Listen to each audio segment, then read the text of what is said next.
మనకి బాగా ఇష్టమైన కూరల్లో ఒకటి పప్పు. పప్పుని ఇష్టపడిన వాళ్ళు తక్కువ మంది ఉంటారు.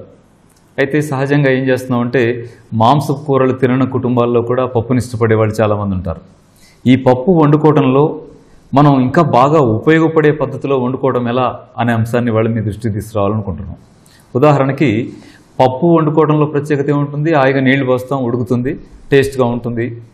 లేదా దాంట్లో ఏదైనా కలగలుపు పప్పు అని చేస్తాం, ఇంతే. లేదా ఏదైనా మామిడికాయ చట్నీ లాంటిది పెట్టుకుంటాం, నెయ్యి వేసుకుంటాం, చాలా టేస్ట్గా ఉంటుంది, ఇంతే. ఇలా మనకు తెలుసు.